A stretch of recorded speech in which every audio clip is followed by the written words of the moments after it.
आपल्या ज्या provisional ranks आहेत त्या डिस्प्ले झालेल्या आहेत आणि या रँक जशा डिस्प्ले झालेल्या आहेत ना, सगळ्यांच्या मनामध्ये भरपूर प्रश्न आहेत. पहिली गोष्ट म्हणजे काय, मी तर PCMची एक्झाम दिली होती, मग मला PCBच्या सुद्धा रँक का आलेल्या आहेत? कारण का दोन प्रकारच्या रँकचे ब्लॉक दिसतात. दुसरा आहे म्हणजे काय, इतक्या रँक आले आहेत, मग त्याच्यापैकी कुठली रँक मला उपयोगाला आहे, कुठल्या रँकवरती मला कॉलेज अलॉटमेंट होणार, प्रत्येकाचा अर्थ काय.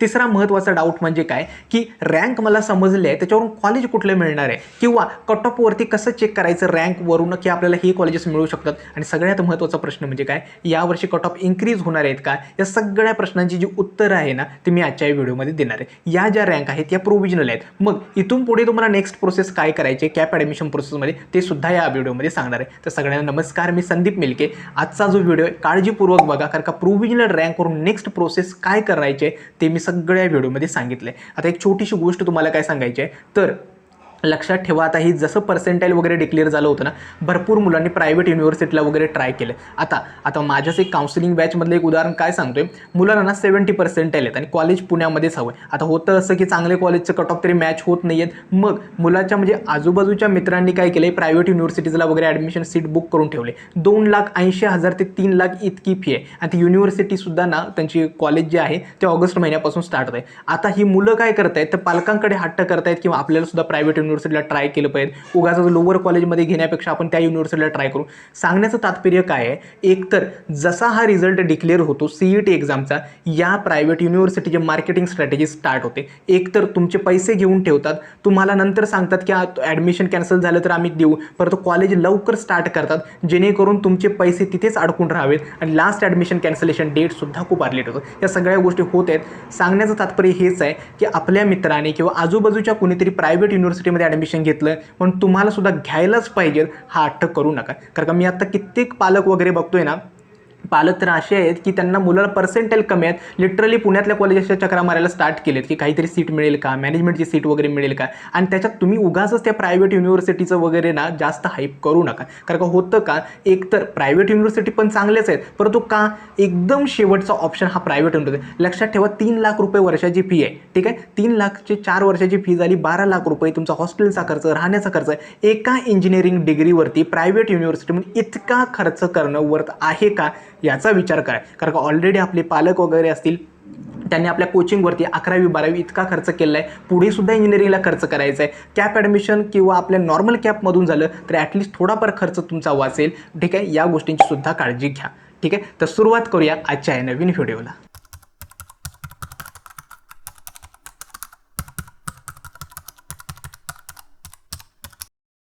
व्हिडिओला सुरुवात करण्याआधी छोटीशी अनाउन्समेंट. आता तुमचे कॅप राऊंड 1 लवकरच स्टार्ट होतोय. ज्या मुलांना अजून सुद्धा पर्सनल काउन्सिलिंग बॅचमध्ये एनरोल करायचं आहे, आमची जी रजिस्ट्रेशन्स आहेत ती स्टार्ट आहेत. पर्सनल काउन्सिलिंग बॅचमध्ये आम्ही इतरांपेक्षा काय वेगळं प्रोव्हाइड करतो त्या सांगतो. एक तर डाऊट सपोर्ट मिळतो, म्हणजे माझा एक पर्सनल नंबरसुद्धा शेअर केलेला असतो आणि व्हॉट्सॲप सपोर्टसुद्धा मिळतो.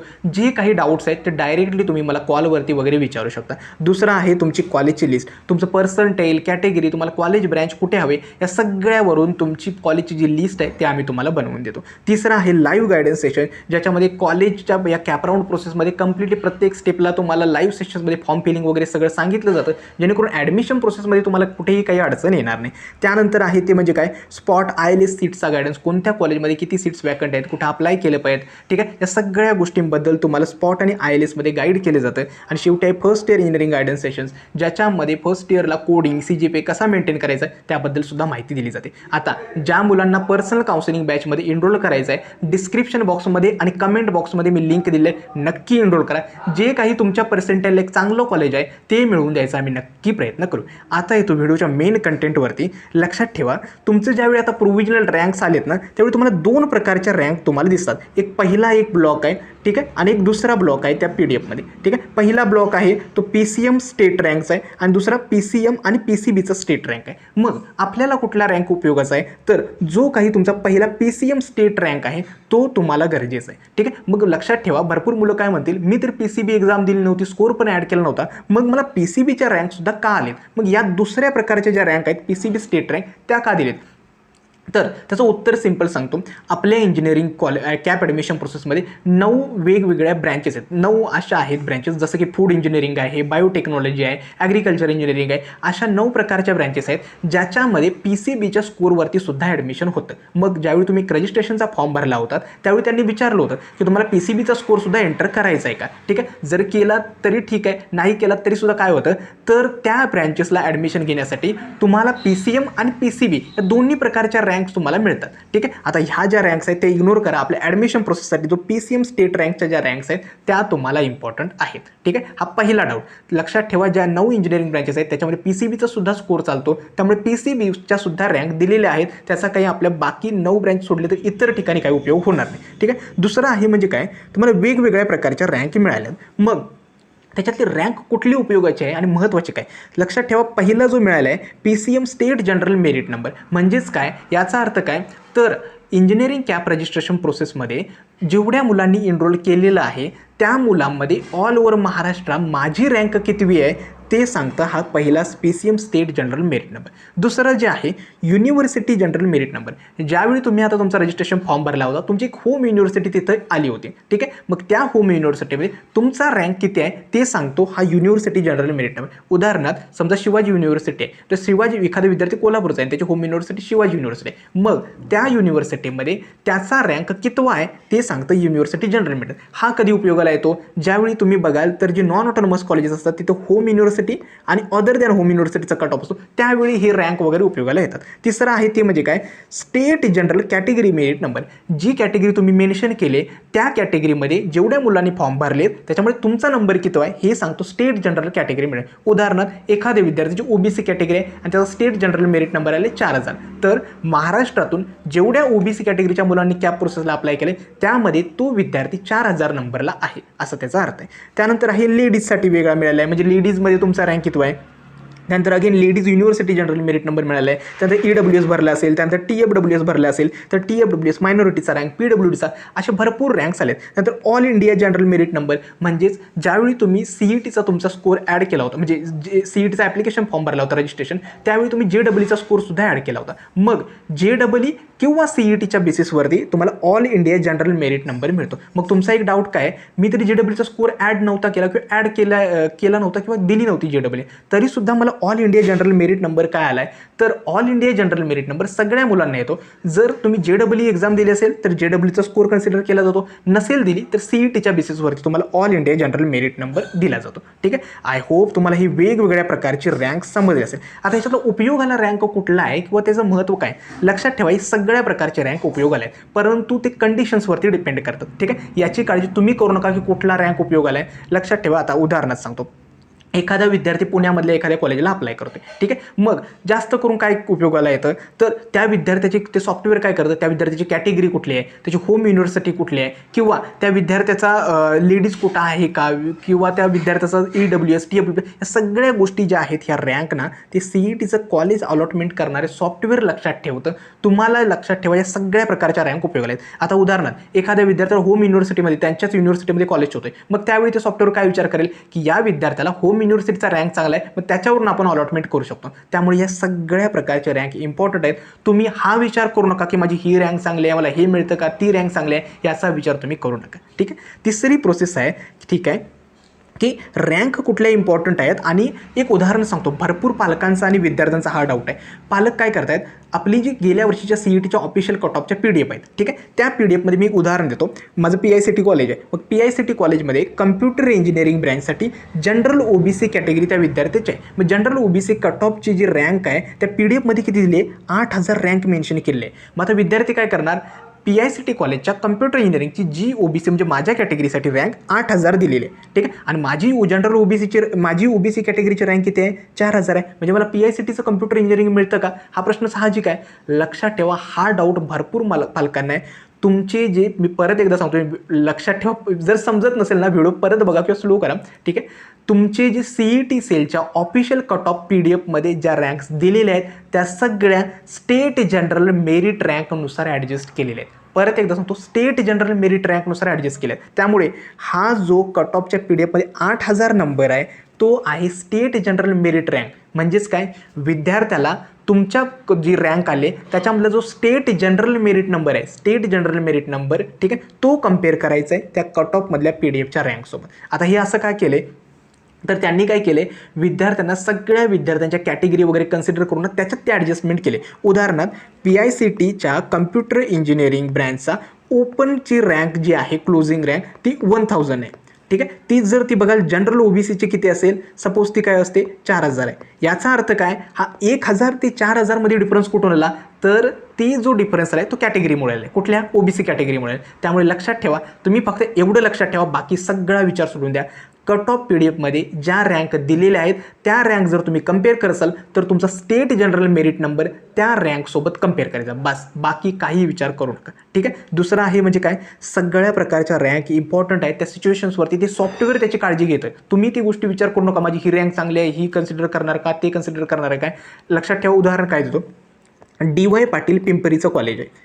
DY पाटील पिंपरी कॉलेजमध्ये काय, होम युनिव्हर्सिटी पण आहे, अदर दॅन होम युनिव्हर्सिटी आहे. मग साहजिकच काय करतं, एकतर ते सॉफ्टवेअर काय चेक करणार, एखादा विद्यार्थी पुणे युनिव्हर्सिटीचा आहे, मग त्या विद्यार्थ्याची पुणे युनिव्हर्सिटीची रँक जर चांगली असेल, ओके, तर तो याला होम युनिव्हर्सिटीमधूनच कन्सिडर करणार आणि बाकीच्या मुलांसाठी काय काय करणार, अदर दॅन होम युनिव्हर्सिटीमधून कन्सिडर करणार. आणि त्यानुसार ह्या ज्या गोष्टी आहेत, तुमची कॅटेगरी, तुमचा ladies quota, EWS, TFWS, minority, हे सगळ्या गोष्टी कन्सिडर करूनच ते कॉलेज तुम्हाला अलॉटमेंट करतं. उगाच तुम्ही स्वतःहून काही ग्राह्य धरू नका की माझी ही रँक चांगली आहे म्हणून हेच याच्यावरतीच मला कॉलेज मिळतं वगैरे, असं काही नसतं, ठीक आहे. नेक्स्ट प्रोसेस आहे की रँक समजल्या त्याच्यानंतर पुढं तुम्हाला करायचं आहे काय. लक्षात ठेवा, एक आहे, आता रँक समजल्यानंतर पुढचा जो प्रोसेस आहे तो असतो ग्रीव्हन्स पिरियड, ठीक आहे. ग्रीव्हन्स पिरियड म्हणजे काय, तुम्ही रजिस्ट्रेशन फॉर्म केलेत, भरपूर मुलांना रँक समजल्या, परंतु मेरिट रँकमध्ये काहीतरी डिफरन्सेस आहेत. म्हणजेच काय, त्यांनी कॅटेगरी OBC अप्लाय केली होती, परंतु काय कॅटेगरी आलीच नाही आहे, डायरेक्टली ओपन म्हणून कन्सिडर केलं. भरपूर मुलांचे 10वीचे 12वीचे मार्क्स चुकीचे एंटर केलेत. मग जर आपल्या रजिस्ट्रेशन प्रोसेसमध्ये जर असे काही चुकीच्या म्हणजे जर काही इनव्हॅलिड डेटा वगैरे आला असेल तर तुम्ही काय करू शकता, हा जो ग्रीव्हन्स पिरियड दिला आहे त्याच्यामध्ये हे करेक्शन्स करू शकता. 3 दिवसांचा ग्रीव्हन्स पिरियड दिलाय, 23 जुलै, 24 जुलै आणि 25 जुलै, या 3 दिवसामध्ये तुम्ही ग्रीव्हन्स रेज करू शकता, तुमचे ओरिजिनल डॉक्युमेंट्स वगैरे अपलोड करू शकता आणि तुमचं जे काही असेल ते चेंजेस करू शकता. आता ग्रीव्हन्स म्हणजे काय, लक्षात ठेवा, सपोज एखाद्या विद्यार्थ्याचं काय झालं की 10वी किंवा 12वीचे मार्क्स चुकीचे आहेत. मग जर त्यानं त्याच्यामध्ये 2 गोष्टी आहेत, एक तर फिजिकल स्क्रुटिनी केली असेल किंवा ऑनलाईन स्क्रुटिनी. फिजिकल स्क्रुटिनी केली असेल तर लॉग इनमध्ये जा, तुमच्या इथे ग्रीव्हन्स रेज करायचा ऑप्शन आहे, तो ग्रीव्हन्स रेज करा, ठीक आहे. आणि त्यानंतर तुमचं जे फिजिकल स्क्रुटिनीचं व्हेरिफिकेशन सेंटर होतं त्यावरती जाऊन ते परत एकदा व्हेरिफिकेशन कंप्लीट करा. जर ई स्क्रुटिनी केलं असेल तर डायरेक्टली कुठेही जायची गरज नाही, लॉग इनमध्ये जा, लॉग इनमध्ये जाऊन ई स्क्रुटिनीचं सेंटर रेज करा, त्यानंतर एखादं ते परत त्या स्क्रुटिनी सेंटरकडे जाईल, ते व्हेरीफाय करतील आणि रिमार्क तुमच्या लॉग इनमध्ये येईल. त्यामुळे जर काही डिस्क्रिपन्सी, एरर वगैरे आली असेल लॉग इनमध्ये तर तुमच्या लॉग इनमध्ये जाऊन ग्रीव्हन्स रेज करा आणि ते सगळे सॉल्व्ह करा, ठीक आहे. हा फायनल चान्स असतो, कारण का यानंतर आपली फायनल मेरिट लिस्ट येते, त्याच्यामध्ये काही सुद्धा चेंजेस करता येत नाही, ठीक आहे. हे होतं प्रोव्हिजनल मेरिट रँक. नेक्स्ट जे आहे की रँकवरून कॉलेज कसं फाइंड करायचं, कारण का हे खूप म्हणजे महत्त्वाचा एक डाऊट विद्यार्थ्यांमध्ये आहे की मला रँकवरून कॉलेज समजणार आहे. एक आणि महत्त्वाचं सांगतो की कुठल्याही मुलानं आपल्या रँकवरून कॉलेजेस लिस्ट बनवायची नाही किंवा कॉलेजेस फाइंड करायचे नाही, कारण का रँक कन्सिडर करून जर कॉलेजेस फाइंड करत बसला तर खूप हेक्टिक आहे. तुम्ही विचार करा, CETच्या एवढ्या मोठ्या कट ऑफ PDF तुमच्या प्रत्येक कॉलेजला, तुमच्या कॅटेगरीला ती रँक कुठं कम्पेअर करत बसणार आहात ना. सगळ्यांनी रँक्स कम्पेअर करायचे नाही, सगळ्यांनी आपल्या पर्सेंटाईलनुसारच कॉलेज लिस्ट बनवायची. तुमचं जे अलॉटमेंट होतं ते रँकनुसारच होतं. का अलॉटमेंट रँकनुसार होतं, प्रत्येक विद्यार्थ्याचं पर्सेंटाईल सेम असू शकतं परंतु रँक वेगळे आहे, प्रत्येक विद्यार्थ्याची कॅटेगरी रँक वेगळी आहे. मग ते सॉफ्टवेअर त्याची काळजी घेतो, तुम्ही ती काळजी करू नका. तुम्ही एवढं लक्षात ठेवा, ज्यावेळी तुमची कॉलेज लिस्ट बनवताय किंवा कॉलेज तुम्हाला कुठलं मिळणार आहे ते चेक करताय त्यावेळी तुमचं पर्सेंटाईलच प्रेडिक्ट करा, कारण का पर्सेंटाईलवरूनच आयडिया क्लिअर होईल. सपोज एखाद्या विद्यार्थ्याचं 89 पर्सेंटाईल आहे, त्याला पॉसिबिलिटी काय आहे तर 91 पर्सेंटाईल टू 86 पर्सेंटाईलची कॉलेजेसमध्ये त्याला जास्तीत जास्त चान्सेस आहेत लागण्याचे. त्यामुळे पर्सेंटाईलवरून गोष्टी चेक करा, उगाचच रँकवरून कॉलेजेस प्रेडिक्ट करत बसू नका. आता हे चालू होईल, कुठल्या रँकवरती कुठलं कॉलेज मिळतं. लक्षात ठेवा, रँकमध्ये एकतर यावरची डिफरन्स आलेले आहेत, कारण का किती डिफरन्स आले ते पण पुढे सांगणार आहे. त्यामुळे हे लक्षात ठेवा की रँकवरून काहीही चेंजेस करू नका, तुमची कॉलेज लिस्ट व्यवस्थित बनवा. आणखीन एक महत्त्वाचा मुद्दा, यावर्षी कट ऑफ इन्क्रीज होणार आहेत का डिक्रीज होणार आहेत. लक्षात ठेवा, लास्ट इयरची मी थोडक्यात ना एक रजिस्ट्रेशन सांगतो. लास्ट इयरपेक्षा यावर्षीची यावर्षीची रजिस्ट्रेशन्स आहेत 2,45,000 इतकी रजिस्ट्रेशन झाले आहेत. ठीक आहे, म्हणजे गेल्या वर्षीच्या कंपॅरिझनच्या तुलनेत 20,000हून जास्त मुलांनी एक्स्ट्रा रजिस्ट्रेशन केलेले आहेत. ठीक आहे, गेल्या 3 वर्षांचा जर डेटा बघाल तर 2024-25ला 1,92,000 होती, 2025-26ला 2,25,443 होती, 2026-27ला 2,45,526 होती. म्हणजे हा आकडा दिवसेंदिवस वाढत चाललेला आहे. त्यामुळे सांगण्याचं तात्पर्य काय, कट ऑफ वाढण्याचे चान्सेस आहेत का, आहेत, परंतु कट ऑफ इतके पण चेंजेस होत नाहीत. जनरली ज्यांचा कट ऑफ सध्या 94% कॉलेजेसचा आहे, त्या 94% कट ऑफ कॉलेजेस आपले प्लस असलेले कॉलेजेसमध्ये कट ऑफ इतके चेंजेस होत नाहीत. जास्त करून Tier 2 आणि 3चे जे कॉलेजेस असतात तिथं कट ऑफमध्ये जास्त डिफरन्सेस येतात. का, कारण का इथं जाणारा क्राऊड जो आहे तो जास्त आहे, त्यामुळे या कॉलेजेसच्या कट ऑफमध्ये चेंजेस होतात. मग कट ऑफ वाढू दे अगर कमी होऊ देत, आपण काय काळजी घ्यायची, आपल्या कॉलेजेसमध्ये असे काही कॉलेजेस ॲड करा ज्यांचा कट ऑफ आपल्यापेक्षा खूप कमी आहे, काटावर नाही. समजा एखाद्या विद्यार्थ्याला 89 नाही ना, तर ॲड करा की तुमच्या 84पर्यंत पर्सेंटेजचे कॉलेजेस असू द्यात. त्याचा काही तोटा नाही आहे, कारण का ते कसं अलॉटमेंट होतं त्याबद्दल मी नक्की व्हिडिओ बनवेल. परंतु कट ऑफ इतके पण चेंजेस होणार नाहीत. नंबर ऑफ रजिस्ट्रेशन्स वाढलेत, परंतु जास्त फार थोडे होतील, कारण का काही कॉलेजेसनी ब्रँचेस पण नवीन इन्क्रीज वाढवले आहेत आणि त्यांचे इनटेक पण थोडे बऱ्यापैकी आहेत. त्यामुळे गोष्टी ॲडजस्ट होतात. ठीक आहे, आय होप तुम्हाला हे सगळे डाऊट्स आहेत ना क्लिअर झाले असतील. ज्या मुलांना पर्सनल काउन्सिलिंग बॅचमध्ये एनरोल करायचं आहे नक्की एनरोल करा, कारण का ही शेवटची संधी आहे. आम्ही लवकरच आता एक कॅप राऊंड वगैरे पण स्टार्ट होत आहेत, त्यामुळे लवकरात लवकर एनरोल करा. आजचा हा व्हिडिओ कसा वाटला हे देखील मला कमेंट सेक्शनमध्ये सांगा. आजचा हा व्हिडिओ मी इथेच थांबवतो. धन्यवाद.